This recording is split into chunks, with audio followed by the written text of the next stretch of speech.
How to win your water damage claim in South Florida. Today, we're going to cover what to do when you have water damage. Should you file an insurance claim? And if you should hire an expert like a public adjuster. Do you currently have water damage to your floors, baseboards, or cabinets? You're not alone. The question is, should you file a claim?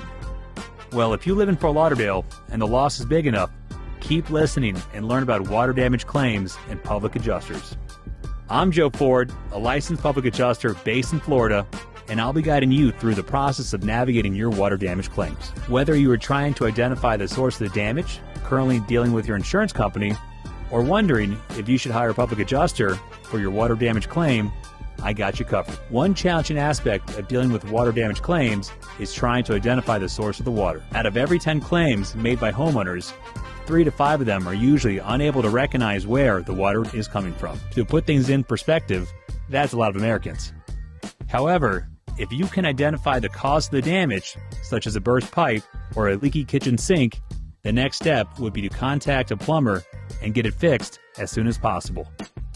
Once that's been done and the work is completed, it's important that you don't lose the repair invoice, because it will come in handy. That said, whether it was caused by a faulty faucet or issues with plumbing, once it's been fixed, insist that they document their findings.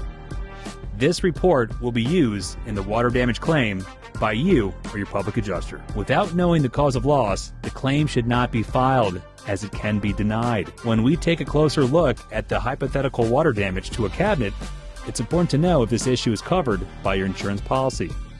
That's why, before you reach out to your insurance company, it's important that you try to identify the problem first to get a cause of loss. A public adjuster can help you with this. Now that you've identified the problem, the next step to take is to get in touch with the water mitigation company. These experts will carefully document the water damage and dry out the affected areas with air scrubbers and dehumidifiers to prevent mold from growing around the area and to dry out the property. A Fort Lauderdale public adjuster can recommend one if needed.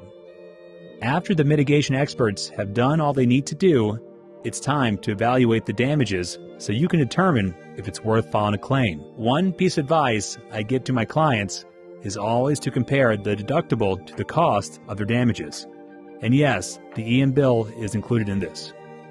I would always consult with a public adjuster in Fort Lauderdale too, as they would guide you on the best course of action. If the water damage is small, they may just give advice on how to file it and not take it, as it may not be time effective. Now that we have a clear understanding of the facts and the extent of the damages, and you are able to determine the cause of loss and date of loss, it's time to file the claim. A public adjuster can help do this for you if hired. The origin of the water damage and the size of your claim will affect how you deal with the insurance company. However, if you're not sure you can confidently present your case to your insurance company, then I suggest you consult with a Fort Lauderdale public adjuster ahead of time to ensure that everything is in order. It's also important that you don't let the insurance carrier pressure you during the process to accept a smaller number than you are owed. Take some time to consider your options.